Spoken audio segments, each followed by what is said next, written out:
Good morning बच्चों, standard 12 के बच्चे हो और मेरा सबसे पहला वीडियो है स्टैंडर्ड 12 के लिए। Sigma institute of excellence, I am Nikhil Solanki for you and another subject. देखो है ना, ठीक है, इट्स ओके, मेरे बारे में कुछ ज़्यादा नहीं बोलना है, वो आप खुद जजमेंट लगा लेना।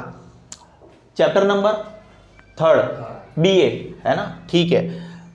उसका one of the IMP question है टाइप्स ऑफ प्लानिंग। मेरे हिसाब से 5 मार्कर 5 मार्कर्स में आ रहा है। बच्चों ने बोला सर बना लो, तो ठीक है बना लेते हैं।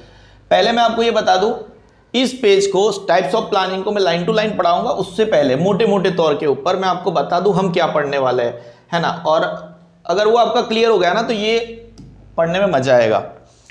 We have 6 types of planning. जबरा होता है ना,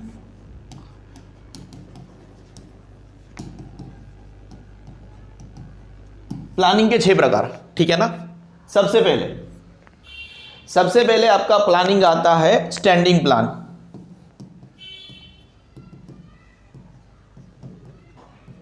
उसके बाद में आता है स्ट्रेटेजिक प्लान, उसके साथ में स्ट्रेटेजिक लगा दिया, ठीक है ना, स्ट्रेटेजिक प्लान। उसके बाद में आएगा आपका टैक्टिकल प्लान। उसके बाद में चौथे नंबर पे आएगा, क्या आएगा, ऑपरेशनल प्लान। ऑपरेशनल प्लान का स्पेलिंग थोड़ा कम लगता हूं। उसके बाद में आएगा सिंगल यूज प्लान, ठीक है ना। और उसके बाद में आखिरी में आएगा कंटिंजेंसी, ठीक है। ये एकदम मेरा राइटिंग बहुत खतरनाक है, ठीक है, मैं बोलता जाऊंगा, आपको वैसे भी मेरा वीडियो सुनना है, देखना नहीं है। We are next level unique.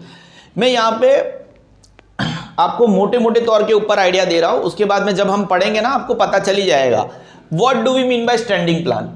अभी एक स्टैंडिंग प्लान को पहले लेते हैं, फिर सिंगल यूज प्लान को हम पहले लेते हैं, देखना है ना। एक हमारी है मानसी, ठीक है ना। मानसी है, देखो मानसी बड़ी पढ़ाकू लड़की है। अभी जैसे ही स्टैंडर्ड शुरू होता है ना, जैसे पढ़ाई, जैसे 11th स्टैंडर्ड में आई, 12th स्टैंडर्ड में आई, वैकेशन में उसके पास सब डाइजेस्ट आ जाती है, ठीक है ना। तो मानसी के पास सब डाइजेस्ट है। अब स्टैंडिंग प्लान और सिंगल यूज प्लान की हम बात कर रहे हैं ना, तो सबसे पहले हम स्टैंडिंग प्लान को लेते हैं। तो मानसी के पास सब डाइजेस्ट है, सब डाइजेस्ट समझो, A subject, B subject, C subject, D subject, ये सब चारों सब्जेक्ट की डाइजेस्ट है। अब जैसे ही वैकेशन शुरू हुआ, जैसे ही पढ़ाई शुरू हुई, धीरे धीरे वैकेशन भी अभी खत्म भी हो गया, बीच में बोलना भूल गया, ठीक है ना। धीरे धीरे सब बच्चे आने लगे। मानसी के घर पे है ना X गर्ल आई, ठीक है। अभी मानसी के घर पे Y गर्ल आई, मानसी के घर पे Z गर्ल आई, ये सब आ रहे हैं, है ना। मानसी डाइजेस्ट दे, अब मानसी नहीं है फिर भी डाइजेस्ट दे, ठीक है ना। ऐसा होता रहता है। फिर मानसी की मम्मी कंटाल जाती है, यार मानसी की मम्मी बोलती है मानसी तू नहीं होती है और बच्चे डाइजेस्ट लेने आते, मैं क्या करूं। तो मानसी बोलती है देखो मम्मी आपको क्या करना है पता है आपको, है ना। एक रिसू नाम की लड़की, आप रिसू को जानते हो, ठीक है ना। रिसू नाम की लड़की है ना, तो उसको ही मतलब डाइजेस्ट देनी है, बाकी सबको बोलना है कि मानसी लेके गई है। और मैं तो बोल दूंगा, मैंने जब बोल दूंगा नहीं, बोल दूंगी लड़की है वो, और मेरे पास जब आएगी ना मैं बोल दूंगा कि मेरी डाइजेस्ट फलानी है ढिमकी के पास है, समझ रहे हो। तो ये वो एकदम मोटे मोटे तौर के ऊपर क्या हो गया, स्टैंडिंग प्लान वो होता है जहां पे आपके जो अंडर के लोग हैं उनको अगर कोई डिसीजन लेना है तो वो ऑटोमेटिक डिसीजन ले सकते हैं, उनको किसी और को पूछने की, अपने ऊपरी अधिकारी को पूछने की जरूरत ना हो। जब भी कोई ऊपरी अधिकारी ना हो, कोई भी मतलब कुछ भी काम करना है वो अपने हिसाब से जो पहले से डिसाइडेड एक टेम्पलेट जैसा होता है, तो वो डिसीजन लेके बात खत्म को करे। तो मम्मी स्टैंडिंग प्लान क्या हो गया, उनका प्लान, उन्होंने खाते खाते प्लान को डिस्कस किया। मम्मी तो आपको मैंने पहले ही बोल दिया, मानसी बोल रही है जब भी कोई मेरी डाइजेस्ट लेने आए आपको क्या बोलना है, मना बोल दे रहा है, बात खत्म। डाइजेस्ट नहीं है, या तो मानसी लेके गई है या तो किसी और को देके रखी है, बात खत्म। इसको हम बोलते हैं स्टैंडिंग प्लान। पता चला what do we mean by standing plan, जो टेम्पलेट पहले से फिक्स है। Now what do we mean by, इसको इरेज कर दे। स्टैंडिंग प्लान मतलब क्या, और ये रिपीटेडली होता रहेगा, इसको याद रखना। वो पढ़ेंगे ना तब मैं आपसे पूछूंगा what do we mean by standing plan, ये हमेशा रिपीटेडली होगा, डाइजेस्ट सबको रिपीटेडली चाहिए, ठीक है ना।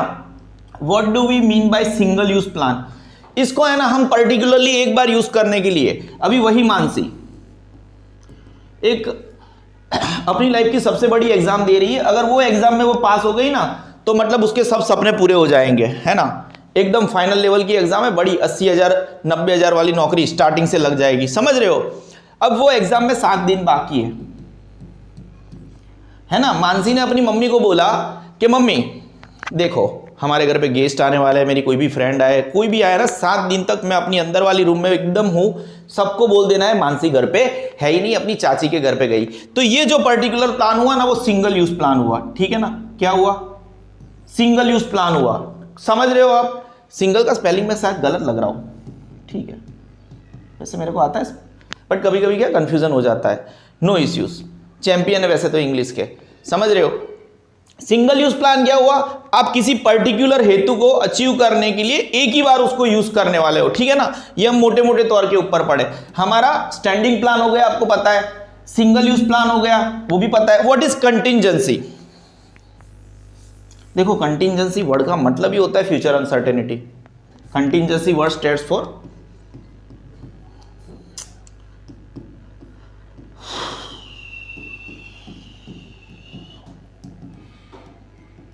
अनसर्टेनिटी, ठीक है। नाउ अनसर्टेनिटी कैसी होती है? जैसे पॉलिटिकल इंस्टेबिलिटी हो गई, सोशल इंस्टेबिलिटी हो गई, ठीक है ना। नाउ कोई कुदरती आपदा हो गई, है ना, नेचुरल कैलामिटीज आ गई, बराबर है, उसके लिए भी कोई प्लान रखना पड़ता है, ठीक है ना। अभी हमने अगर इन पर्टिकुलर चीजों में, एक में, फिर इसमें और इसमें, हम ये तीनों में सिर्फ मानसी को याद कर रहे हैं, बाकी की 3 में से मानसी को हटा देंगे, ठीक है ना। हमें ये 3 लोगों के लिए मानसी की जरूरत है। क्या हो गया? मानसी एक तो पढ़ाकू है, समझ रहे हो। अभी मानसी ने सब तय करके रखता है। वो what do we mean by contingency plan? मतलब जैसे क्या सोच के रखती है कि अभी बरसात आने वाली है और नीचे रहती है ना, ठीक है ना, वो टेनामेंट जैसा टाइप रो हाउस होता है ना, उसमें रहती है। अब जैसे ही बरसात आती है ना, तो उसके घर में पानी आ जाता है, समझ रहे हो। तो ज्यादा बरसात गिर गई तो मम्मी को पहले से बोल के रखा है, मम्मी जैसे ही बरसात आने वाली है ना, बरसात की सीजन, मेरे बुक्स मतलब हमेशा ऊपर चढ़ा के रख दे। इसको बोलते हैं फ्यूचर अनसर्टेनिटी। उसके लिए भी वो रेडी है। What is a contingency? Future में कोई भी प्रकार की अनसर्टेनिटी आ जाए, उसके लिए भी वो रेडी है। एग्जाम के अगले दिन के अगर वो फिजिकल प्रॉब्लम्स आ गए, बीमार हो गई, तो भी मम्मी को बोलती है मम्मी मैं पहले से प्रिपेयर्ड हूं, है ना। अगर एक दिन पढ़ाई नहीं होगी, एग्जाम के अगले दिन 24 घंटे भी मैं पढ़ूंगी नहीं, फिर भी आई एम रेडी। क्यों? उसको बोलते हैं फ्यूचर, कोई भी प्रकार की अनसर्टेनिटी आ रही है ना, देन शी इज रेडी। हम जब अपने आप को फ्यूचर अनसर्टेनिटी के लिए कोई रेडी करते हैं, बिजनेस को रेडी करते हैं, अब हम बिजनेस वर्ड्स यूज करने लगे, देखो मानसिक से हम हट जाएंगे, है ना। उसको बोलते हैं कंटिंजेंसी। आपको पता चला तीनों की तीनों चीजें, ये कौन से प्लान है। देखो नाउ ये जो स्ट्रेटेजीज होती है ना बिजनेस में, लॉन्ग टर्म और शॉर्ट टर्म स्ट्रेटेजीज होती है, ठीक है ना। वो हमें लाइन टू लाइन पढ़ना ही पड़ेगा जो, और बिजनेस के जो मेन ऑब्जेक्टिव होते हैं उसके हिसाब से हम स्ट्रेटेजी बनाते हैं। मेन ऑब्जेक्टिव्स, अब हम क्यों बिजनेस करना चाहते हैं, कैसे करना चाहते हैं, समझ रहे हो। तो जो मेन, अभी कोई भी बिजनेस, जैसे मैं क्यों कर रहा हूं business, because I want to give my students quality education. उनको कुछ बनाना चाहिए, ठीक है ना। ऐसा नहीं है कि उनको बांध के रखो, उनको उड़ना चाहिए, वो in whatever field they are good. तो मेरी एक स्ट्रेटेजी होती है, उस हिसाब से मैं लॉन्ग टर्म प्लान भी बनाता हूं, उस हिसाब से मैं शॉर्ट टर्म प्लान भी बनाता हूं, ठीक है ना। तो हर एक बिजनेस के एक लॉन्ग टर्म प्लान होते हैं, शॉर्ट टर्म प्लान होता है। नाउ उसको हम डिटेल में पढ़ेंगे लाइन टू लाइन। नाउ होते हैं टैक्टिकल प्लान और ऑपरेशनल प्लान। आपकी बुक में ऑपरेशनल प्लान में आखिरी वाली लाइन पे ऐसा लिखा है कि operational plans are almost same to tactical plans. थोड़ा हल्का सा सही है, हल्का सा ऊपर नीचे है, ठीक है ना। देखो ये जो ऑपरेशन प्लान है और टैक्टिकल प्लान से दोनों लाइन ऑफ बिजनेस को फॉलो करते हैं, ठीक है ना। ये आपकी बुक में वर्ड नहीं है, लाइन ऑफ बिजनेस को दोनों फॉलो करते हैं और दोनों शॉर्ट टर्म गोल्स के लिए, अचीवमेंट के लिए, जो बीच वाले मिडिल टर्म लेवल के मैनेजमेंट है ना, वो लोग इसको करते हैं। जो ऑपरेशनल प्लान, ऑपरेशनल लेवल पे जो बिजनेस में ऑपरेशन होना चाहिए, ऑपरेशनल लेवल पे जो भी, मतलब जैसे 1 या 1.5 साल में कोई प्लानिंग हो रहा है, ठीक है ना, तो वो 1 या 1.5 साल के प्लानिंग के लिए ऑपरेशन लेवल पे, ऑपरेशनल लेवल पे, ठीक है ना। तो उसमें कोई भी टेक्टिकल्स, कोई टेक्निक्स, मतलब टैक्टिक्स लगानी होती है ना, चालबाजी जैसे हम करते हैं ना, वो उसमें ये मदद करता है, समझ रहे हो। वो पढ़ने में ऐसे दोनों सेम से लगते हैं, लेकिन what do we mean by line of business? What do we mean by line of business? देखो कोई भी बिजनेस होता है ना, मैंने बोला ऑब्जेक्टिव्स होते हैं, समझ रहे हो। किसी का ऑब्जेक्टिव होता है सिर्फ और सिर्फ समाज की सेवा करना, तो उस लाइन में समाज की सेवा करना, ठीक है ना। अगर मेरा हेतु समाज की सेवा करना है तो वो लाइन ऑफ बिजनेस हो गया। अब वो लाइन ऑफ बिजनेस को ऑपरेशनल एक्टिविटी भी फॉलो करता है, और वो जो फॉलो करता है उसके 1 या 2 साल के जो ऑब्जेक्टिव्स है उसको हम अचीव करने के लिए जो टैक्टिक्स बनाते हैं, रीड करने में भी दोनों ऑलमोस्ट सेम लगते हैं। टैक्टिकल्स और ऑपरेशनल जो प्लानिंग है, जब आप रीड करते हो ना तो आपको लगता है ये एकदम यार ऑलमोस्ट सेम है, लेकिन समझो नीचे लाइन भी लिखा है कि ऑलमोस्ट सेम है, लेकिन इसको अचीव करने के लिए हम बीच बीच में कोई टैक्टिक्स बनाते हैं, है ना। जैसे देखो यहां से इसको दोनों को सीखना है ना, तो हम क्रिकेट का प्लानिंग लेते हैं, ठीक है ना। अरे what the hell, why it is not cutting, fine. जैसे हमें क्या करना है, वैसे शॉर्ट टर्म और लॉन्ग टर्म होता है, तो हम इसको एक 4 घंटे का शॉर्ट टर्म लॉन्ग टर्म ले लेते हैं और बीच में 15-15, 20-20, 30-30 मिनट को हम शॉर्ट टर्म गोल्स लेते हैं। जैसे इंडिया की टीम ऑस्ट्रेलिया के सामने 2027 में मेलबोर्न पे क्रिकेट MCG के अंदर फाइनल खेल रही है, ठीक है ना। और भारत को जीतने के लिए फाइनल में 492 का टारगेट आया। अब 50 ओवर में 4 घंटों में 492, मतलब सबने बोल दिया मैच नहीं देखनी, इंडिया हार गया। नाउ वहां पे हार्दिक पांड्या कैप्टनशिप कर रहा है, ठीक है ना। वो एकदम सडनली बोलता है मैं ओपनिंग में जा रहा हूं, ये लॉन्ग टर्म प्लान हो गया आपको, लॉन्ग टर्म। और शॉर्ट टर्म प्लान क्या हो गया, वो 4-4 ओवर का मतलब शॉर्ट टर्म प्लानिंग कर रहा है। क्या कर रहा है, टैक्टिक्स बना रहा है बीच में, शॉर्ट टर्म प्लानिंग कर रहा है, ठीक है ना। कि ये 4 ओवर में हम ऐसा करेंगे, हम 4 ओवर में ऐसा करेंगे, अगली ओवर में इसको टारगेट करेंगे, अगली ओवर में तो ये तो ऑलरेडी मतलब जो 4 घंटे का प्लानिंग है ना, जिसको हमने फिलहाल, वैसे लॉन्ग टर्म प्लानिंग होता है वो 2 या 3 या 5 साल से बड़ा होता है, लेकिन हमने उसको फॉर एग्जांपल सीखने के लिए हमने उसको छोटा कर दिया। तो 4 घंटे को मैं लॉन्ग टर्म बोल रहा हूं, हाँ मैं गलत हूं, लेकिन उसके बीच में भी उसने टैक्टिक्स घुसा दी। पूरा ऑपरेशनल कैसा होना चाहिए था आपका, 492 हमारा टारगेट है, लेकिन बीच में वो अलग अलग टैक्टिक्स अप्लाई कर रहा है, टैक्टिकल प्लानिंग्स कर रहा है। आपको पता चल रहा है what we are getting into the same. देखो हमारा मोटे मोटे तौर के ऊपर ये चीज आपको 6 के 6 पता चली। What is standing plan, standing plan देखो ये उसका मेन मुद्दा है, रिपीटेडली होगा, ठीक है ना। सिंगल यूज प्लान मतलब आपको लाइफ टाइम में एक ही बार यूज करना है, उसको सेकंड टाइम यूज ही नहीं करना है, इसीलिए तो उसका नाम है सिंगल यूज प्लान।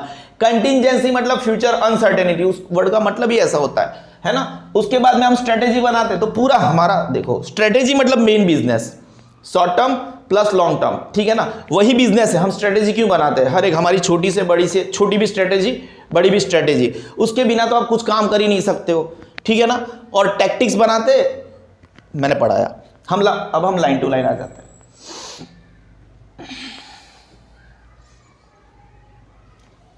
मैं पानी पी लूं थोड़ा।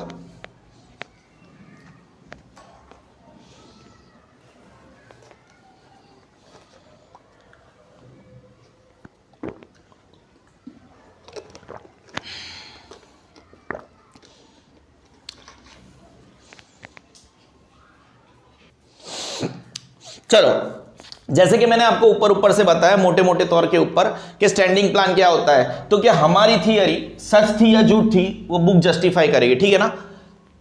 स्टैंडिंग प्लान, पेन अब बदल देता हूं, ये शायद अच्छी लगती है pen. Standing plans represent guideline, है ना। गाइडलाइन याद करो, मानसी ने अपनी मम्मी को क्या बोला था, मम्मी कोई भी आ जाए ना मना कर देना, ठीक है ना, बात खत्म। तो मानसी ने अपनी मम्मी को कौन सी गाइडलाइंस दिया था, ये बीच में स्पेस नहीं रखोगे तो अच्छा है। स्टैंडिंग प्लान्स होता है, रिप्रेजेंट्स करता है ना। देखो यहाँ पे एस है ना, इसलिए यहाँ पे एस नहीं आया। स्टैंडिंग प्लान्स, अभी एक ही प्लान है उसके ऊपर चलना है, तो स्टैंडिंग प्लान लिख देना। Standing plan represents a guideline for decisions in repetitive situations, हमेशा रिपीटेटिव सिचुएशंस, एक्स लड़की आई, वाई लड़की आई, जेड लड़की आई, hence standing plan can be use repeatedly, है ना। स्पेलिंग गलत है रिपीटेडली का। आपको पता चला स्टैंडिंग जो प्लान होते हैं, स्टैंडिंग प्लान्स होते हैं रिप्रेजेंट्स गाइडलाइन, गाइडलाइन को रिप्रेजेंट करते हैं। गाइडलाइन किसने दी, ऊपरी अधिकारी ने अपने नीचे वाले, एग्जाम्पल भी है नीचे वाले अधिकारी को क्रेडिट पॉलिसी के बारे में बता के रखा है कि यार फलाने ढीम के कस्टमर्स को, हम बिजनेस की बात कर रहे हैं, आपको मुझे फोन नहीं करना है कि इसको उधार देना है कि नहीं देना है, आपको दे ही देना है उसको। 2 लाख तक की क्रेडिट दे के रखी होती है पर्टिकुलरली। एग्जाम्पल लेते हैं ना, ठीक है, अभी बिजनेस का एग्जाम्पल लेते हैं। वैसे हमारे पास जगह यहाँ पे कम है।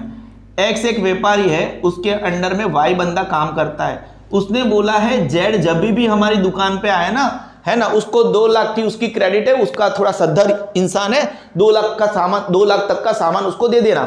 अब ये वाई जेड आया, ठीक है ना, जेड शॉप पे आया हमारी, जेड ने वाई को बोला, वाई होता है ये तो घर पे होता है या तो बड़ी बड़ी जगह पे घूमता रहता है, बड़ा बिजनेसमैन है ना, ठीक है ना, तो वाई को बोला मैं पेमेंट बाद में करूंगा, 1 वीक के बाद मुझे 2 लाख तक का सामान दे दे। अब ये इसको फोन कर रहा है, एक्स को, गलत इंसान है क्योंकि इसके पास ऑलरेडी एक गाइडलाइन थी टू फॉलो, तो गलत इंसान है। अगर आपके पास ये बुक का एग्जाम्पल था, हम आगे बढ़ते हैं। Standing plan represent a guideline for decisions in repetitive situations, Hence, standing plan can be used repeatedly. आप उसको repeatedly use कर सकते हो when there is repetition of organizational activities. अब हम organization की बात करते हैं, ठीक है ना, जैसे वो हमने क्रेडिट पॉलिसी की बात करी, एंड अ स्टैंडर्ड पॉलिसी, जैसे मैंने टेम्पलेट बोला, एक स्टैंडर्ड पॉलिसी आप डिसाइड कर सकते हो, are decided for prompt action, immediate action. What do we mean by prompt action? क्या मानसी की मम्मी ने मानसी को फोन करके पूछा मानसी बुक देनी? नहीं, प्रॉम्प्ट डिसीजन होता है ना, पहले से आपने डिसाइड करके रखा है। It is known as standing plan. Standing plan के बारे में आप क्या पढ़े? Standing plans represent guideline. Standing plans represent guideline क्यों? For decisions in repetitive situations, जब सिचुएशंस अपने आप को रिपीट करती है तो उसके लिए वो गाइडलाइन प्रोवाइड करती है। Repetitive situations, hence standing plan can be used repeatedly, इसीलिए हम उसको रिपीटेडली यूज कर सकते हैं, कोई डाउट नहीं है। When there is repetition of organizational activities, जब भी organizational activities को repetition होता है and a standard policy are decided for prompt action, it is known as, ये देखो मेन है, इसी को आपको लिखना है। What do we mean by standing plan? When there is repetition of organizational activities, जब organizational activities repeat होती है अपने आप को, और उसके लिए आपने एक स्टैंडर्ड टेम्पलेट पॉलिसी बोल दो, आपने एक स्टैंडर्ड पॉलिसी डिसाइडेड, क्यों? प्रॉम्प्ट एक्शन, इमीडिएट एक्शन आता है, तो उसी को आप क्या बोलते हो? स्टैंडिंग प्लान बोलते हो। पहले वाला लाइन के मम्मी के पास ऑलरेडी एक गाइडलाइन है, ठीक है ना। दूसरे वाला प्लान, जब there is a repetition of organisational activities, और उसके लिए आपके पास क्या है? एक स्टैंडर्ड पॉलिसी है, उसके लिए आपके पास एक स्टैंडर्ड पॉलिसी है, क्यों? प्रॉम्प्ट एक्शन के लिए, उसको हम क्या बोलते हैं? स्टैंडिंग प्लान है। अब आप देखो, policies, methods, rules are decided for long time period in planning process. अब हम इस वर्ड से थोड़ा आगे बढ़े, देखो, सिर्फ इस वर्ड को पकड़ के नहीं बैठे, आपने स्टैंडिंग प्लान के लिए आपने यहां पे क्या क्या इंक्लूड कर दिया? पॉलिसीज। आपने सबसे पहले स्टैंडिंग प्लान के लिए सिर्फ पॉलिसीज नहीं, आपने कुछ मेथड्स भी पहले से डिसाइड करके रखे हैं, कुछ रूल्स भी पहले से डिसाइड करके रखे हैं। जैसे कि कोई बंदा आपकी ऑर्गेनाइजेशन में डेली आधा घंटा लेट आता है ना, तो इसको रूल्स में बोल देते हैं, कोई भी बंदा आधा घंटा लेट आया ना, उसका मतलब आधा पगार काट लो, इसको हम बोलते हैं स्टैंडिंग प्लान बोलते हैं। These are policies, methods and rules are decided for a long time period in planning process. जब हम प्लानिंग करते हैं ना, then there are so many kinds of standing plan, जिसके अंदर पॉलिसीज भी आ जाएगी, आपकी कुछ मेथड्स भी आ जाएगी, कुछ रूल्स भी आ जाएंगे। कोई डाउट है? पता पड़ रहा है ना? और ये लॉन्ग टाइम प्रोसेस है। ये हमको क्यों हेल्प करता है? मम्मी जैसे एज फार एज, वैसे तो मम्मी ऊपर आती है, लेकिन स्टडी की बुक्स की बात करते हैं ना, तो मानसी ऊपर आ गई, मम्मी उनके नीचे आ गई, सबऑर्डिनेट हो गई। It helps the subordinates to take prompt decision regarding the related matters. अगर वही रिलेटेड मैटर्स की बात कर रहे हैं, हम लाइन को वही लाइन के ऊपर पकड़ के चल रहे हैं, वो मम्मी को, इट हेल्प्स द मम्मी को वो हेल्प करेगी, क्यों? टू टेक प्रॉम्प्ट डिसीजन, एकदम से कोई डिसीजन लेना है, उसके लिए मम्मी को मदद हो जाएगी रिगार्डिंग द बुक्स, कि बुक्स देनी है कि नहीं है, ठीक है ना। एग्जांपल तो हम कभी भी लिख सकते हैं। तो बेसिकली आपका जो स्टैंडिंग प्लान था उसके अंदर आपको 4 ही लाइन पढ़नी है। स्टैंडिंग प्लान्स रिप्रेजेंट गाइडलाइन, पहले वाले लाइन में है गाइडलाइन है, ठीक है ना। गाइडलाइन है आपके पास क्या करना है for decisions in repetitive situations. अगर कोई सिचुएशन रिपीट करती है, आपको मेरा वो एग्जांपल पता चला, बंदा आधा घंटा लेट आ रहा है, रिपीटेटिव होता है। अगर ऑर्गेनाइजेशन में 500 लोग हैं तो 500 में से 50 लोग आधे घंटे लेट आते हो, तो in repetitive situation hence standing plan can be, उसको हम रिपीटेडली यूज कर सकते हैं। पता चला? नाउ ये लाइन तो आपको पता है ना, मैंने क्या बोला, करना ही करना है, करना ही करना है। When there is a repetition of organisational activities and a standard policy, देखो यहां पे सिर्फ पॉलिसी वर्ड है, लेकिन इसके बाद वाली लाइन में क्या है, ठीक है ना, पॉलिसी, मेथड्स एंड रूल्स, तीनों चीजें हैं। तो policy are decided for prompt action, it is known as standing plan. आपने क्या क्या डिसाइड करके रखा है, पॉलिसीज भी डिसाइड करके रखे, कुछ कुछ मेथड्स भी डिसाइड करके रखे, कुछ कुछ रूल्स भी डिसाइड करके रखे हैं for a long time period in planning process. Now ये जो सब आपने किया, ये जो सब डिसाइड करके रखा ना आपने, पॉलिसीज, मेथड्स और रूल्स, ये जो सबऑर्डिनेट्स है उनको प्रॉम्प्ट डिसीजन लेने में मदद करेंगे। It helps the subordinates to prompt decisions regarding the related methods, जैसे कि procedure for delivery of goods as per order of customers, और if credit policy is decided beforehand, यानी पहले से, on permanent basis, it will help the employees to take prompt, यानी एकदम से। देखो आपका एग्जांपल है, इसको रटने की कभी जरूरत नहीं होती है। यहां पे क्या लिखा है, डिलीवरी ऑफ गुड्स, वो गुड्स डिलीवर होते हैं सामान, ठीक है ना, आपको पता है, इसमें डिटेलिंग में मैं पढ़ाना पसंद नहीं करूंगा। वो कस्टमर के हिसाब से वो डिलीवरी होगा, है ना, उसके एड्रेस के हिसाब से, उसके टाइमिंग के हिसाब से, ठीक है ना, या तो फिर क्रेडिट पॉलिसी के हिसाब से होगा, बिफोर हैंड यानी पहले से, यहाँ पे स्पेस बनता नहीं है, और permanent basis, it will help the employees to take prompt decisions.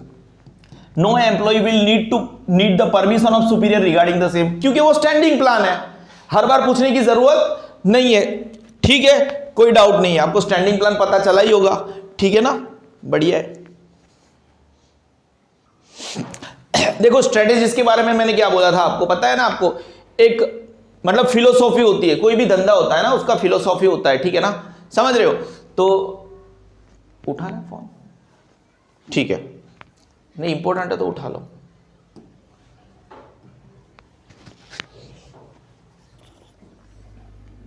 ये पोर्शन, स्ट्रेटेजिक प्लान वाला पोर्शन थोड़ा बड़ा होता है, ठीक है ना। Business units decide the objectives according to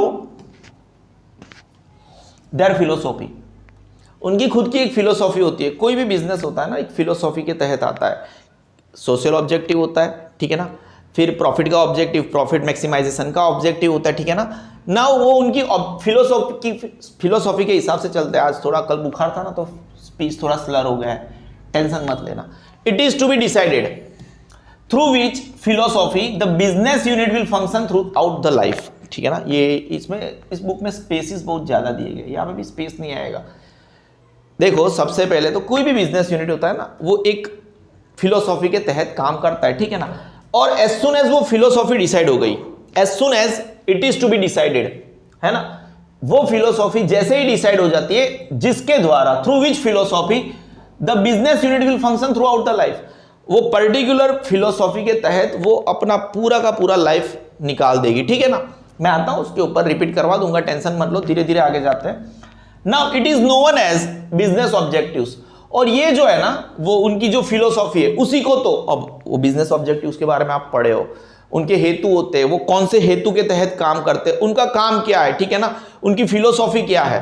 business expansion की फिलोसॉफी है, या तो फिर एक सर्टेन लिमिट तक रुक जाना है, ठीक है ना, वो अपनी फिलोसॉफी के तहत काम करता है ना। What do we mean by business philosophy, जैसे आपने टाटा का नाम सुना है, ठीक है ना, उनका एक सबसे वो धंधा करते हैं फिलोसॉफी, वो तगड़ा धंधा करते हैं, लेकिन उनका सबसे पहला पॉलिसी है इंडिया फर्स्ट, ठीक है ना, इंडिया फर्स्ट पॉलिसी के ऊपर वो काम करते हैं, ये पहली फिलोसॉफी है।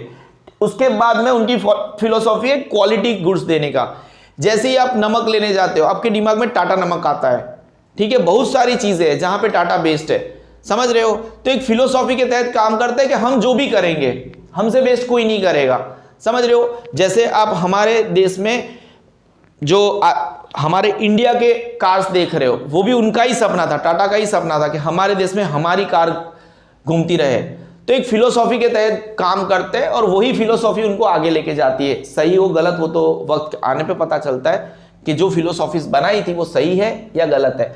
और ये जो ही फिलोसॉफी है वही उनके ऑब्जेक्टिव से हेतु है, बिजनेस ऑब्जेक्टिव्स, ठीक है ना। और हम जीते क्यों है, हमारे ऑब्जेक्टिव्स को अचीव करने के। इंडिविजुअल भी हमारे खुद के एक ऑब्जेक्टिव्स बनाता है। देखो जैसे कि आजकल की जनरेशन है, आप जो मेरे को पढ़ रहे हो ना, आपके ऑब्जेक्टिव्स होते हैं सुबह उठे, सीधा उठने से पहले भगवान के दर्शन किए, चाय पी नहीं, लेकिन सुबह में इंस्टाग्राम पे कितने मतलब आए हैं, स्नैप कितने आए, वो पहले देख लेने का, वो हमारा वन ऑफ द ऑब्जेक्टिव्स है।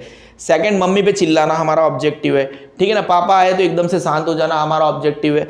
ये टॉपिक के ऊपर भी हमें आना चाहिए था, समझ रहे हो ना। हम स्ट्रेटेजी बनाते हैं, नहीं है हम भी मतलब ऐसे बहुत तगड़े वाले हैं, समझ रहे हो। वैसे ये जो पर्टिकुलर एग्जाम्पल है ना, ये पर्टिकुलर एग्जाम्पल हमारा स्टैंडिंग प्लान और सिंगल यूज प्लान में जाता है, ठीक है ना।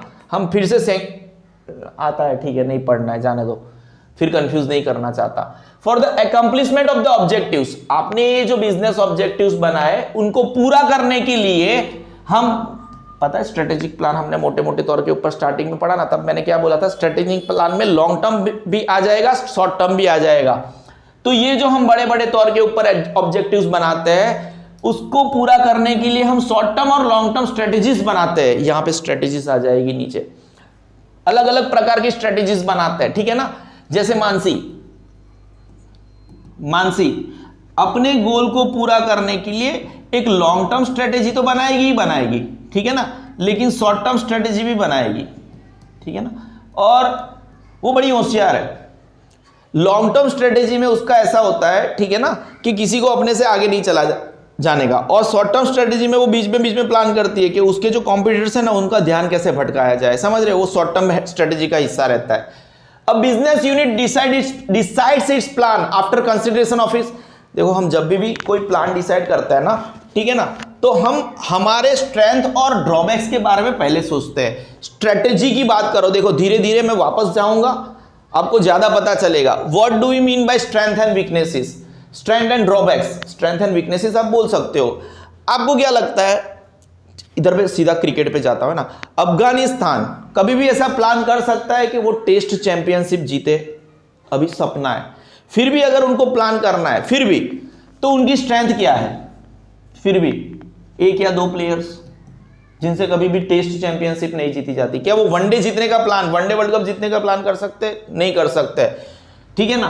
क्या वो T20 वर्ल्ड कप जीतने का प्लान कर सकते हैं? हाँ कर सकते हैं, ठीक है ना। तो उनके लिए उनकी स्ट्रेंथ क्या है, उनके ड्रॉबैक्स क्या है, वीकनेसेस क्या है? अगर वो अपने वीकनेसेस के, उनका देखो फिर से स्ट्रेटेजी बना रहे हैं हम, और लॉन्ग टर्म और शॉर्ट टर्म स्ट्रेटेजी बनाएंगे, उनके अंदर उनकी स्ट्रेंथ भी होगी, उनके वीकनेसेस भी। कोई भी ऑर्गेनाइजेशन सिर्फ मतलब स्ट्रेंथ टू स्ट्रेंथ नहीं जाती, किसी भी ऑर्गेनाइजेशन का स्ट्रेंथ भी होता है, उनके वीकनेसेस भी होते हैं। जैसे आप नासा की बात करो, नासा बहुत बड़ा नाम बोल दिया, उसकी भी स्ट्रेंथ है, उसकी भी वीकनेसेस है, समझ रहे हो आप ना। ये स्ट्रेंथ और वीकनेसेस के हिसाब से कोई भी बिजनेस यूनिट होता है वो अपने प्लान बनाता है, ठीक है ना, after the considering strength and weaknesses. देखो कोई भी धंधे में कभी कभी क्या हो जाता है, किसी के पास कैपिटल ज्यादा होता है तो उसका स्ट्रेंथ हो गया, लेकिन कैपिटल ज्यादा होने के बावजूद उसके पास माइंड नहीं है, तो वो माइंड की कमी होना वीकनेसेस हो जाता है ना। कोई धंधा होता है जिसके अंदर माइंड बहुत ज्यादा है लेकिन पैसों की कमी है, कैपिटल की कमी है। आप समझ रहे हो, एक स्ट्रेंथ एक वीकनेस। अब वो कैपिटल की कमी पूरा करने के लिए किसी और जगह से कैपिटल लेके आएगा, तो कोई भी पूरा नहीं है इस दुनिया में। Now at the same time ये सब करते हम क्यों करते हैं? फोरसाइटेडनेस मतलब फ्यूचर में दूर तक देखने की क्षमता है ना, and experience are essential for this plan. कुछ लोग बोलते हैं इंडिया वर्ल्ड कप नहीं जीत सकता, एक दो जीते हम छूटे छवाए, है ना। ऑस्ट्रेलिया हर बार जीत जाता है, देखो वो एक एक्सपीरियंस से जाता है। ऑस्ट्रेलिया है ना, जब भी हम बोलते हैं ऑस्ट्रेलिया सेमीफाइनल, जैसे ही सेमीफाइनल फाइनल ऐसी चीजों में उतरता है ना, तो वो मतलब अलग टीम बन जाती है। वो इसलिए अलग टीम बन जाती है because they have nothing to lose, कुछ भी गंवाने के लिए उसके पास नहीं है। जैसे जैसे बंदा ऊपर जाता होता है ना, तो उसको मतलब कुछ पड़ी नहीं होती है। हमारे लिए वो ट्रॉफी को चूमना मतलब एवरीथिंग, हम उसको मतलब इज्जत करते हैं। They don't give that much of इज्जत। और हम जब किसी चीज की इज्जत नहीं करते हैं ना, तो हमें ऐसे ही हासिल हो जाती है, समझो। हमें एक्चुअली हमारी बुक्स में सब गलत पढ़ा गया है, इज्जत करो ये करो। मैं आपको गलत पढ़ाई नहीं बता रहा हूं, लेकिन जब भी हम आप किसी चीज को हद से ज्यादा इज्जत देते हो ना, प्यार करते हो ना, वो आपसे छीन ली जाती है। देखो ऑस्ट्रेलियंस वो वर्ल्ड कप को प्यार ही नहीं करते, इसीलिए उनको हर बार हासिल हो जाता है वो, ठीक है ना। और वो एकदम केयरलेस एटीट्यूड से उतरते हैं मार्केट में। एक्सपीरियंस होना, उनके पास वो ट्रॉफी को जीतने का इतना सारा एक्सपीरियंस है ना, they don't care about the same. दूर तक देखने की क्षमता, एक एक्सपीरियंस होना चाहिए। You know how much experience they possess are essential for these plans. Effects of strategic plans are seen in long term. जो स्ट्रेटेजीज आप बनाते हो तो उसकी इफेक्ट्स लंबे गाड़े में आपको देखने को मिलती है। Consistent decisions are to be taken for this plan. It mean scope of decision is important in this plan. जब भी आप कोई डिसीजन लेते हो इस पर्टिकुलर प्लान में, स्ट्रेटेजीज में बड़ा इंपॉर्टेंट जाता है। ये पहले तो मैंने एक बार आपको बताया कि कौन कौन सी लाइन इंपॉर्टेंट है। बड़ा मतलब यूनिक सा पैराग्राफ है। सबसे पहले बिजनेस यूनिट्स होता है, एक फिलोसॉफी के तहत चलता है। बिजनेस यूनिट्स क्या करता है? डिसाइड द ऑब्जेक्टिव्स, अपने जो ऑब्जेक्टिव्स हैं अकॉर्डिंग टू देयर फिलोसॉफी। कोई भी बिजनेस यूनिट होता है अपने ऑब्जेक्टिव डिसाइड करता है अपनी फिलोसॉफी के हिसाब से। अब ये फिलोसॉफी एक बार डिसाइड हो गई है ना, it is to be decided through which philosophy. एक बार ये आपकी देखो, कोई भी बिजनेस होता है अपने ऑब्जेक्टिव्स, अपनी हेतु पहले तो डिसाइड करेगा अपनी फिलोसॉफी के लाइन के ऊपर। कौन सी लाइन के ऊपर? फिलोसॉफी के लाइन के ऊपर, ठीक है ना। अब वो एक बार फिलोसॉफी लाइन के ऊपर सब डिसाइड हो गया, through which the business unit will function throughout the life. जैसे ही वो ऑब्जेक्टिव्स डिसाइड हो गए, हम वो लाइन से फिर हट नहीं सकते। आपको दूसरा बिजनेस, मैंने क्या बोला था पता है ना? Line of business, LOB, line of business. ये वर्ड आपकी बुक में है नहीं, पर एक बार लाइन ऑफ बिजनेस डिसाइड हो गई ना, तो वो जो पर्टिकुलर बिजनेस यूनिट है वो लाइन ऑफ बिजनेस के हिसाब से चलेगा। ये आपकी दो लाइन हो गई सबसे पहली, ठीक है ना।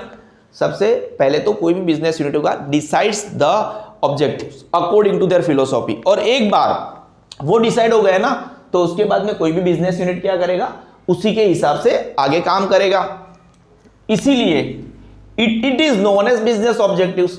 उसी को तो हम क्या बोलते हैं? Business objectives. अब आ जाओ फॉर द, आपने जो भी ये ऑब्जेक्टिव्स बनाया ना, समझ रहे हो, स्ट्रेटेजिक प्लान में आपने क्या बनाया? ऑब्जेक्टिव्स बनाए अकॉर्डिंग टू इट्स फिलोसॉफी, बराबर है। और वो एक बार डिसाइड हो जाए उसके बाद में वो पूरी लाइफ उसी के हिसाब से चलेगा, ठीक है ना। और उसी को हम क्या बोलते हैं? Business objectives. और अगर ये बिजनेस ऑब्जेक्टिव्स, चौथी लाइन है हमारी, डिसाइड हो गए ना, तो कोई भी business unit short term planning भी करेगा, लॉन्ग टर्म प्लानिंग भी करेगा, है ना, स्ट्रेटेजी तैयार करेगा।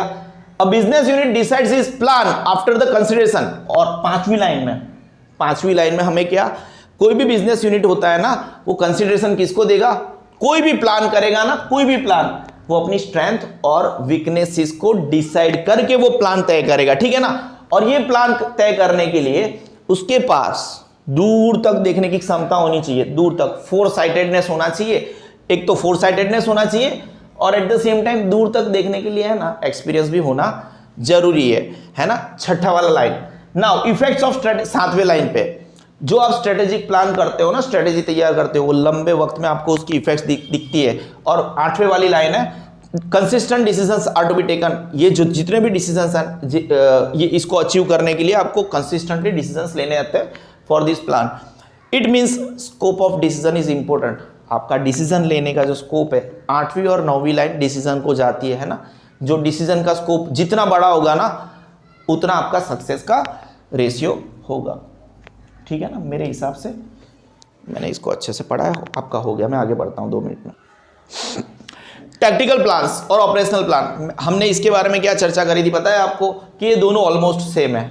सर कैसे सेम है, देख लेते हैं। बेसिकली आपका एग्जाम आ रहा है, तो मेरा हेतु है कि आप उसको कैसे छाप सको, है ना। टैक्टिकल प्लान्स और ऑपरेशनल प्लान्स, हम टैक्टिक्स बनाते हैं, क्यों बनाते हैं?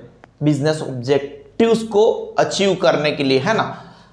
For the accomplishment of business objectives, to achieve लिख सकते हो। फॉर द अकम्प्लिशमेंट की जगह टू अचीव बिजनेस ऑब्जेक्टिव्स आप लिख सकते हो। रटा रटा है, कुछ पढ़ने की जरूरत नहीं है, लिखने की जरूरत नहीं है। आप अपने हिसाब से लिखो, आपको चीजें पता होनी चाहिए, ठीक है ना। बिल्कुल भी मत रटो। हम क्या कर सकते हैं? To achieve our business objectives, हम कुछ शॉर्ट टर्म प्लान बनाते हैं। क्या बनाते हैं? Short term plans are prepared. वो हमने हार्दिक पांड्या का एग्जांपल लिया था ना, बीच बीच में एकदम से हमें टैक्टिक्स चेंज करनी पड़ती है ना, समझ रहे हो। एक तो हमारा धंधा मतलब एकदम चंगा चल रहा है। क्या चल रहा है? चंगा चल रहा है, ठीक है ना। हमारा धंधा क्या चल रहा है, ठीक है ना। ब्लैक पेन ले लेते हैं, ठीक है। हमारा धंधा है so and so dabeli centre, ठीक है। अब यहां पे हम मतलब 35 रुपए की एक दाबेली बेच रहे हैं, हम सिर्फ दाबेली बेच रहे हैं ना, और कोई बिजनेस नहीं है। अब एकदम तगड़ा चल रहा है, मतलब सुबह से शाम तक तगड़ा धंधा हो रहा है। इसमें क्या हो गया, बाजू में हमारे एग्जैक्टली बाजू में पता नहीं हमारे जैसी कोई रेसिपी कॉपी करके आ गया, हमारे जैसी दाबेली मतलब ऐसे 20 रुपए में बेचने लगा। अब हमारा धंधा मतलब ऑलमोस्ट 80% का नुकसान हो रहा है डेली। हम ऐसे देख रहे हैं उनके हमारे सब कस्टमर, और ऐसे अंदर से दिल जल रहा है, ठीक है ना। तो यहाँ पे हमें नई कोई टैक्टिक लानी पड़ेगी। ये जो 20 रुपए वाला है तो मतलब देखो हमें 15 रुपए में देनी पड़ेगी, या तो वापस 20 रुपए में ट्राई करेंगे कि क्या हमारे पुराने कस्टमर्स क्योंकि लॉयल है कि नहीं है। 15 रुपए में तो लॉयल नहीं रहेंगे, मतलब ऐसे जो 35 का 20 हो गया ना, तो वो उसको तो 5 रुपए ऐड करेगा तो ऑलमोस्ट 2 आ जाएगी, तो यहाँ पे लॉयल्टी आती नहीं है फिर। पर एटलीस्ट पहले ट्राई करो, ये 20 रुपए में वो लॉयल रहता है कि नहीं रहता है, वो ट्राई करो।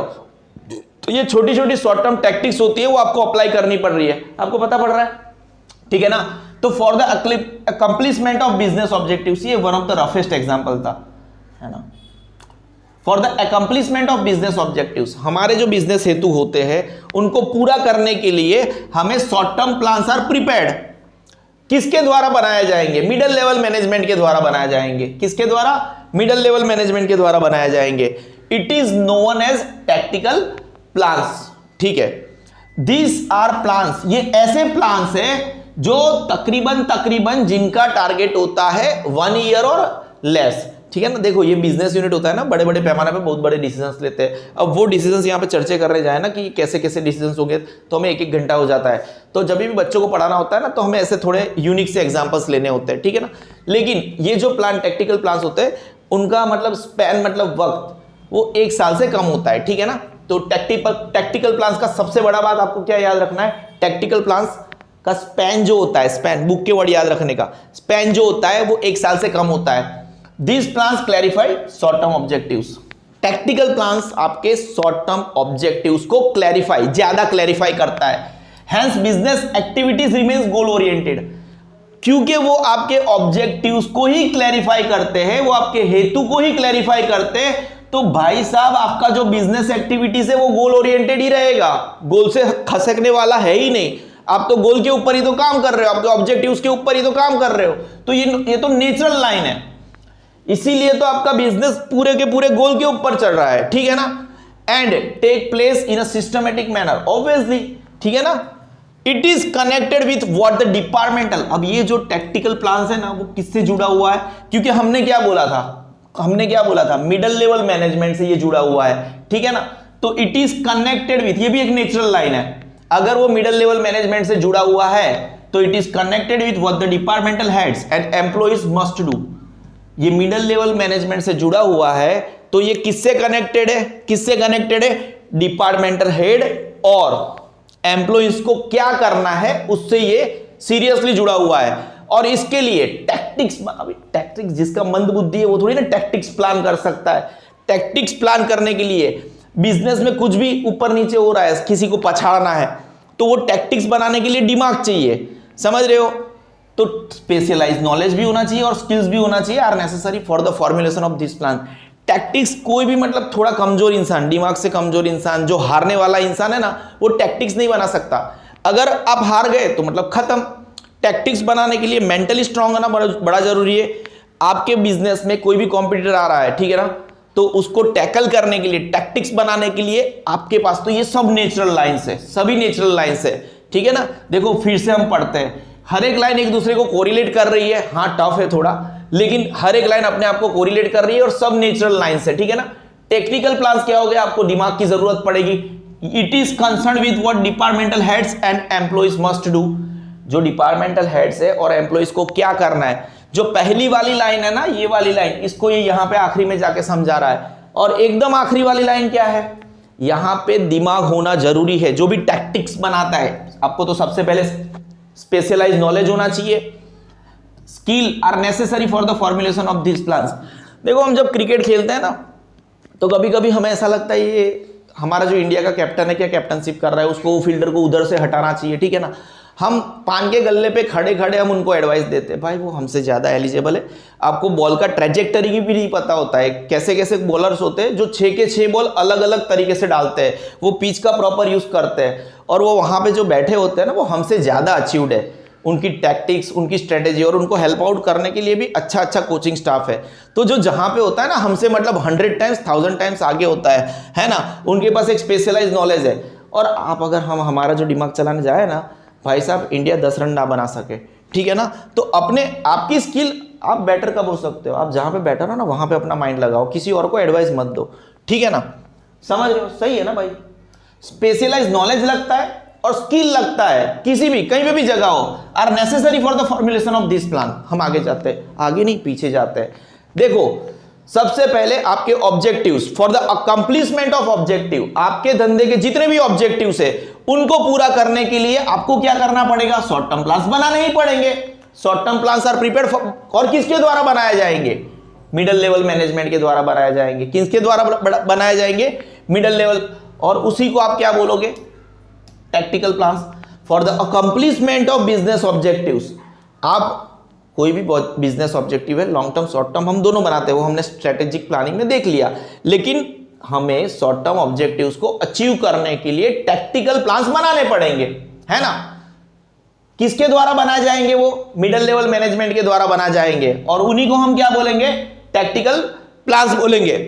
Now this are plans which usually span, और ये सबसे पहले टेक्निकल प्लान्स का आपने डेफिनेशन देखा, उसके बाद में दूसरा वाला लाइन ऐसा जाता है आपका कि ये प्लान का वक्त क्या होगा, it will be less than 1 year, it will, उसका स्पैन क्या है, लेस देन 1 ईयर और लेस, मतलब ठीक है 1 ईयर और लेस। नाउ ये जो प्लान है वो शॉर्ट टर्म ऑब्जेक्टिव को क्लैरिफाई करता है, तीसरे वाला लाइन, उसके दूसरे वाला लाइन भी उसको क्लैरिफाई करता है। तीसरे वाला लाइन शॉर्ट टर्म ऑब्जेक्टिव को क्लैरिफाई करता है और चौथे वाला लाइन इस लाइन को क्लैरिफाई करता है। हेंस अगर ये plan tactical plan short term objective को क्लैरिफाई करता है तो फिर ये आपका बिजनेस लाइन पे नहीं रहेगा, गोल ओरिएंटेड नहीं रहेगा, तकरीबन रहेगा। Hence business activities remain goal oriented and take place in a systematic manner, ठीक है ना ये। और उसके बाद वाला लाइन क्या था, वो पहले लाइन से कोरिलेट करता था, it is concern with what the departmental heads and employees must do. आपके जो डिपार्टमेंटल हेड्स है और आपके एम्प्लॉइज को क्या करना है उसके साथ ये सीधा का सीधा जुड़ा हुआ है, ठीक है ना। और आखिरी वाला टैक्टिकल प्लान्स बनाने के लिए आपके पास दिमाग होना आवश्यक है। Specialised knowledge and skill are necessary for the formulation of this plans. Any doubts, operational,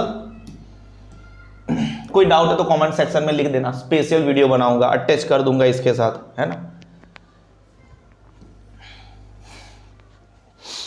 operational plan, operational plan के आखिरी वाली लाइन पढ़ लेते हैं पहले तो। Operational plan is almost similar to technical plans, है ना। जो ऑपरेशनल प्लान है कभी कभी आप पढ़ते हो ना, वो आपको ऐसा लगता है वो टेक्निकल प्लान से सिमिलर है, लेकिन इसका जो डिफरेंस था ना वो मैंने आपको पहले ही बता दिया था एकदम स्टार्टिंग में, ठीक है ना। Operational plans are the specific result, इसीलिए तो उसको ऑपरेशनल प्लान बोला गया, किस लिए, result expected plans from the departments, आपके ऑफिस में जो डिपार्टमेंट्स है, वर्क ग्रुप्स है एंड इंडिविजुअल्स, उनको ये बोला जाता है कि हमें ये ऑपरेशनल पार्ट पाड़ना है, ठीक है ना। जैसे कि कोई पर्टिकुलर जो अगर प्रोडक्शन यूनिट है उनको ऐसा बोला जाता है कि हमें इस पर्टिकुलर मंथ के अंदर हमें इतना प्रोडक्शन करना है, ठीक है ना। हमारी एक सिल्वर लाइन आटा चक्की हमारे मित्र की ही है, ठीक है ना, अच्छे मित्र है हमारे, सिल्वर लाइन आटा चक्की ऐसा कुछ है, वो गेहूं होता है ना उसको पीसने की, मतलब उनकी खुद की प्रोडक्शन है, बराबर है। उन्होंने अपने प्रोडक्शन हाउस में जाके बोला कि हमें इस महीने में 1000 वो आटा चक्की प्रोड्यूस करनी है, तो इसको हम क्या बोलेंगे, उनको जो प्रोडक्शन यूनिट है उनको उन्होंने टारगेट दिया, क्या किया, टारगेट दिया कि 1 महीने का ये ऑपरेशन है वो आपको अचीव करना है। वो भाई साहब ने फिर क्या बोला, सेल्स डिपार्टमेंट में गए, सेल्स डिपार्टमेंट में जाके क्या बोला, जैसे ये प्रोडक्शन होता है ना उसमें से नेक्स्ट मंथ, जनवरी का ये प्रोडक्शन टारगेट है, नेक्स्ट मंथ फरवरी में आपको कम से कम 700 आटा चक्की बेचनी है, ये सेल्स डिपार्टमेंट को। ये तो पर्टिकुलरली ऑपरेशन दे रहे हैं कि अचीव करना है आपको, है ना, ऑपरेशनल एक्टिविटीज हो गई। अब ये ऑपरेशनल एक्टिविटीज जैसे डिसाइड हो गई ना, वैसे ही अंदर बीच में डिपार्टमेंटल हेड्स होंगे, वो जाके ये तय करेंगे कि इसको अचीव कैसे करना है। इसके लिए अब ये देखो प्रोडक्शन में भी अचीव करने के लिए एक टैक्टिक्स बनानी पड़ेगी, ये सेल्स को भी अचीव करने की अब टैक्टिक्स की हम बात कर रहे हैं कि यार 700 घंटी बेचना, मतलब ऐसे नानी माँ का खेल थोड़ी ना है भाई साहब, तो उनको वहां पे टैक्टिक्स बनानी पड़ेगी। आप समझ रहे हो, ऑपरेशनल प्लान पहले आता है, उसके बाद में जो ऑपरेशनल को प्लान को ऑब्जेक्टिव्स को अचीव करना है ना, उसके लिए टैक्टिकल प्लान आता है, जिसके लिए दिमाग की आवश्यकता होगी। वो आखिरी वाली लाइन आप समझ रहे हो ना, कोई डाउट है?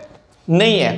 तो operational plans are the specific result expected, आपका दिख रहा है ना, specific result expected plans from the departments, work groups and individuals. सबको एक पर्टिकुलर रिजल्ट एक्सपेक्ट करके आपने दे दिया। जनरली सामान्य तरीके से these plans are for short duration as for 1 year. और देखो ये जो प्लान होते हैं ना, वो सामान्य तरीके से कम वक्त के लिए होते हैं। देख लो, से सपोज 1 साल के लिए होते हैं। सीधा एग्जाम्पल पे आ गए, मंथली, जैसे हमने लिखा है ना, मंथली और quarterly production plans are made for achievement of objectives of annual production. हमने उसी का एग्जांपल ले लिया था। Now these plans are made by departmental heads. Departmental heads ये प्लान बनाते हैं for the implementation of strategic plan, short term, long term strategic plan. तो ये जो प्लान है वो कौन बनाता है? डिपार्टमेंटल हेड बनाता है for the implementation of short term plan, sorry, these plans are made by departmental heads for the implementation of strategic plan। आपने पहले ही स्ट्रेटेजिक प्लान बना के रखा है according to your business objectives, philosophy के तहत। Implementation of this plan becomes easy. ये plan का इंप्लीमेंटेशन लागू करना आसान हो जाता है कब? If it is made after necessary discussion with concern employees. अरे ये जो भाई साहब है हमारे राजेश भाई साहब, उन्होंने ये जो प्लान बनाया ऑपरेशनल प्लान, क्या उन्होंने उससे पहले कुछ हेड्स के साथ चर्चा करी है ना? वो बोलेंगे सर पॉसिबल नहीं है, इम्पॉसिबल टास्क है, तो वो थोड़ा कट ऑफ करेंगे, यार थोड़ा कम कर दो। वो बोलेंगे वो भी पॉसिबल नहीं है, तो थोड़ा कट करेंगे। ऐसे ही मतलब हिटलर की तरह काम करेंगे तो वो लोग तो बिल्कुल हताश हो जाएंगे, ये तो क्या इसका आधा भी नहीं होगा, ठीक है ना? तो इंप्लीमेंटेशन ऑफ ये जो पर्टिकुलर प्लान था, इसका इंप्लीमेंटेशन ज्यादा इजी हो जाता अगर जो हमारे राजेश भाई है, जो कंसर्न एम्प्लॉई है, उनके साथ थोड़ा ज्यादा डिस्कशन कर लेते हैं। As this plans are related with routine work, day to day activity से जुड़ा हुआ होता है, और operation plan is almost similar to tactical plans, ठीक है ना? जैसे ही मेरा स्टाइल है, जब भी मैं ऐसे पढ़ाता हूं, जब आपको याद करवाना होता है, मैं पहले आपको मोटे मोटे तौर के ऊपर आइडिया देता हूं, उसके बाद में मैं उसको वापस रीड आउट करता हूं, आपको हो जाएगा। देखो, operational plans are the specific result oriented या तो एक्सपेक्टेड प्लान्स, आप वर्ड को इधर उधर कर सकते हो, फ्रॉम द डिपार्टमेंट्स। आपको किसी पर्टिकुलर डिपार्टमेंट से कोई पर्टिकुलर रिजल्ट चाहिए है ना, तो रिजल्ट ओरिएंटेड प्लान है ना, या तो फिर रिजल्ट एक्सपेक्टेड प्लान है, आप पर्टिकुलर रिजल्ट एक्सपेक्ट कर रहे हो इसीलिए आप ये प्लान बनाते हो। द ऑपरेशन प्लान्स, डेफिनेशन तो बनती है ना, ऑपरेशनल प्लान्स है क्या? ऑपरेशनल प्लान्स है क्या? Are the specific result oriented plans. कौन से प्लान है? Specific result oriented. ओरिएंटेड नहीं बोलना है तो एक्सपेक्टेड, जो बुक का वर्ड है, आप पर्टिकुलर रिजल्ट एक्सपेक्ट करते हो, उसी को तो हम ऑपरेशनल प्लान बोलते हैं। वो राजेश भाई जो एक्सपेक्ट कर रहे थे वो ऑपरेशनल प्लान था। फ्रॉम द डिपार्टमेंट्स, या तो वर्क ग्रुप्स, या तो किसी इंडिविजुअल्स, कोई 4-5 इंडिविजुअल है, आपको उससे कोई स्पेसिफिक रिजल्ट एक्सपेक्ट करना है, तो ये वो प्लान हो गया। सामान्य तरीके से ये जो प्लान है वो शॉर्ट टर्म का होता है, शॉर्ट ड्यूरेशन का होता है, 1 साल पकड़ के ले लो। फिर सीधा ये लोग आपको एग्जाम्पल पे लेके गए मंथली, ये तीसरा, वैसे तो 2 ही लाइन है, उसके बाद में सीधा एग्जाम्पल, फिर वापस हम लाइन पे आते हैं। ये plan for example short duration का एग्जाम्पल दिया है, ये मंथली या quarterly production plans are made for the achievement of objectives of annual production. आपको जो एनुअल प्रोडक्शन का मेन टारगेट था उसको अचीव करने के लिए आपको मंथली या क्वार्टरली प्रोडक्शन का टारगेट रखना पड़ता है, उसको हम बोलेंगे operational plans. Now this plans ये किसके द्वारा बनाया जाएगा? आपका ये मेन पहला लाइन, दूसरा लाइन, दूसरे लाइन का एग्जांपल, उसके बाद में ये तीसरा line. This plans are made by departmental heads. Departmental heads के द्वारा ये प्लान बनाया जाएगा, क्यों?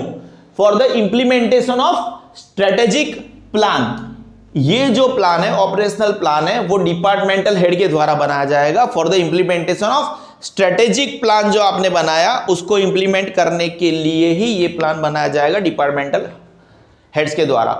अब ये जो इंप्लीमेंटेशन ऑफ स्ट्रेटेजिक प्लान, उसके लिए आपने जो डिपार्टमेंटल हेड्स के द्वारा ये प्लान बनाया गया, ये थोड़ा इजी हो जाता। Implementation of this plan becomes easy, ये थोड़ा ज्यादा इजी हो जाता अगर ये प्लान बनाने से पहले कंसर्न्ड एम्प्लॉइज के साथ चर्चा की गई होती। If it is made after the necessary discussion with concerned employees, as this plans are related with routine work. ये रूटीन वर्क से जुड़ा हुआ है। Operational plan is almost similar to tactical plans, technical नहीं, टैक्टिकल प्लान्स। ये थोड़ा speed में जाएगा, बस उससे पहले मैं थोड़ा पानी पी लेता हूं, ठीक है। सिंगल यूज प्लान 5वें नंबर के ऊपर, ये देखो, इसको मतलब इतना खींचेंगे नहीं चिंगम की तरह, है ना, जैसे सिग्मा सर का स्टाइल है। क्यों? क्योंकि दोनों इजी है ना, समझ रहे हो। एक तो सिंगल यूज प्लान है, हमने इनके एग्जांपल्स पहले ही देके रखे हैं, है ना, आपको समझ भी आ गया था। सिंगल यूज प्लान मतलब ये देखो, सबसे पहला जो हमारा प्लान था ना, ये उसका उल्टा है, ये रिपीटेडली यूज नहीं करना है। As its name suggest to us, आपको इसको एक बार यूज करना है। A useful plan is prepared for achievement of special objectives. एक पर्टिकुलर स्पेशल ऑब्जेक्टिव को अचीव करने के लिए हम एक यूजफुल प्लान बनाते हैं, ठीक है ना। This plan is made for special activities. हमने मानसी का एग्जांपल लिया था, याद है स्टार्टिंग में, कि उसको एग्जाम देनी थी, 7 डेज प्रिपरेशन करेगी तो मतलब 80-90 हज़ार की जॉब मिल जाएगी। इसलिए वो एकदम अंदर की रूम में चली गई थी। मम्मी को बोला कोई भी आया ना मैं घर पे नहीं हूँ, your best to best friend आ जाए ना तो भी मैं घर पे नहीं हूँ। One time plan is applied to those activities which do not recur. वो दूसरी बार होने वाली नहीं है, वो कोई भी एक्टिविटी वो दूसरी बार होने वाली नहीं है। उस एक्टिविटीज को अचीव करने के लिए हम जो प्लान बनाते हैं उसको हम क्या बोलते हैं? वन टाइम प्लान बोलते हैं। For example, for the activities like ship making, है ना, अगर आपको कोई शिप बनानी है पर्टिकुलर बिजनेस के लिए, है ना, तो एक ही बार बनाएंगे। कंस्ट्रक्शन ऑफ हाउस, अब घर एक ही बार बनाते हैं। पैकेजिंग, प्रिंटिंग एटसेट्रा, हमारा जो प्रिंटिंग होता है, पैकेजिंग होता है, वो एक ही बार डिसाइड होता है, फिर मल्टीपल टाइम्स वही पैकेजिंग में हम आगे बढ़ते हैं। This plan is very very important. जैसे पार्ले जी का जो पैकेजिंग है वो एक ही बार डिसाइड होता है, उसके बाद में वो 10-10, 20-20 साल तक वही। और वो जो फोटो है ना पार्ले जी का, वो तो मतलब कई सालों से, जब से उसका प्रोडक्शन स्टार्ट हुआ तब से वही पैकेजिंग चल रहा है। विक्स का पैकेजिंग वही चल रहा है सालों से। तो ये सब बदलता नहीं है, पैकेजिंग एंड प्रिंटिंग। विक्स का कलर भी चेंज नहीं हुआ है, at the same time Parle G का भी कभी कलर चेंज नहीं हुआ, क्रैकजैक का कलर भी चेंज नहीं हुआ है। तो दिस थिंग्स डजंट चेंज। एक ही बार हम प्लान बनाते हैं। सिंगल यूज प्लान क्या है, ठीक है ना। यहां पे तो कितनी कम लाइन है देखो आपके लिए, 1 2 3 और फिर एग्जाम्पल, 3 लाइन के बाद सीधा एग्जाम्पल। तो एक आप यूजफुल प्लान बनाते हो। अब useful plan is prepared for achievement of special objectives. जो स्पेशल ऑब्जेक्टिव्स है उनको अचीव करने के लिए एक यूजफुल प्लान बनाते हो। और this plan is made for special activities, वो तो यहीं पे लिखा है ना। ये एक्टिविटीज की जगह ऑब्जेक्टिव लिख दोगे तो भी चलेगा, सेम रखो, कोई टेंशन नहीं है। आपको कंफ्यूज करते हैं, है ना। दिस, यार एकदम नेचुरल लाइन है। इसके बाद में ये लाइन लिखनी है, ये जो पर्टिकुलर प्लान है वो आपने क्यों बनाया, सेम लाइन है। This plan is made for special objectives. कोई डाउट है? नहीं है। नाउ ये यार पहले ही लिखा है, सिंगल यूज प्लान है तो वही लिखना है आपको repeatedly. One time plan is applied to those activities which do not recur. दूसरी बार होने ही वाला नहीं है।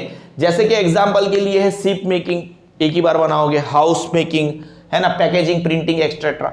For example, for activities like ship making, construction of house, packaging, printing etcetera, this plan is important. Contingency plan, contingency का मतलब ये होता है फ्यूचर अनसर्टेनिटीज, है ना। कंटिंजेंसी का मतलब क्या होता है? Future uncertainties. Business unit has to coordinate with changing situations, लिखा है ना। इसका मतलब भी वही होता है कि फ्यूचर में क्या होगा, सिचुएशन बदल गई तो क्या हो गया, तो आपका कोई प्लान बी है क्या, वो होना चाहिए। तो business environment is also keep on changing due to political, है ना। जैसे अभी अगर हमारे देश में देखने जाए तो राइट विंग गवर्नमेंट सत्ता में, तो जितने भी उनके जो सपोर्टिव होते हैं ना, उनको सपोर्ट करने वाले इंडस्ट्रियलिस्ट, वो धीरे धीरे आगे आते हैं। पॉलिटिक्स में हम घुसते नहीं, हम कोई कमेंट करना पसंद नहीं करते, ठीक है ना। जैसे ही गवर्नमेंट बदल जाती है तो फिर दूसरे किसी पर्टिकुलर इंडस्ट्रियलिस्ट का आगे आना शुरू हो जाता है। तो आपको कीप ऑन चेंजिंग होना पड़ता है, ठीक है ना। इकोनॉमिकल एक्टिविटीज से आपको ऊपर नीचे हो जाता है। सोशल एनवायरमेंट चेंज हो गया, समझ रहे हो। जैसे एग्जाम्पल देना ठीक नहीं है, लेकिन अभी देखो वेस्टर्न टाइप्स क्लोथ चल रहे हैं, तो उसके हिसाब से अगर बंदा चलेगा नहीं, अभी भी घूंघट बेच रहा है, वो पल्लू वाली साड़ी कौन खरीदेगा, बर्बाद हो जाएगा बंदा, ठीक है ना। अभी नेचुरल फैक्टर्स, यानी कुछ भी हो गया नेचुरली, जैसे हमारा एटमॉस्फेयर, गुजरात में हम रहते हैं, गुजरात का एटमॉस्फेयर मतलब बर्फीला बर्फीला हो गया, एकदम से नेचुरल चेंजेस हो गए। तो अभी जो हमारा रूटीन है वो कपड़े चेंज हो जाएंगे, बहुत सारी चीज़ें चेंज हो जाएगी। हमने कोई एकदम से यूनिक एग्जांपल ले लिया, ठीक है ना। और ठीक है, ज़्यादा बोलना नहीं है। Due to these reasons, if changes are to be made in original plan or a new plan is made, it is known as as contingence plan. इसी को हम क्या बोलते हैं? Contingence plan. फिर से देख लेते हैं, कंटिंजेंसी प्लान किसको बोलते हैं? Business unit has to coordinate with changing situations. जो भी सिचुएशंस चेंज होती है उसके हिसाब से बिजनेस यूनिट को चेंज, अपने आप को उस पर्टिकुलर एनवायरनमेंट में डालना पड़ता है ना, just because of future uncertainties. Business environment is also keep on changing due to political, economic, social and natural factors. Due to this reasons, इन रीजंस के हिसाब से, if changes are to be made in original plan, आपको क्या करना पड़ता है? Original plan के अंदर कोई चेंजेस करना पड़ता है, या तो प्लान भी रेडी रखना पड़ता है, या तो फिर नया का नया प्लान बनाना पड़ता है। It is known as contingency planning. कोई डाउट नहीं है, ठीक है। हमने आज के दिन के लिए आपका ये one of the IMP questions है, ये 5 मार्कर्स में आता है, ये कवर किया। कल आपके लिए कोई और क्वेश्चंस अपलोड करेंगे, ठीक है। Thank you.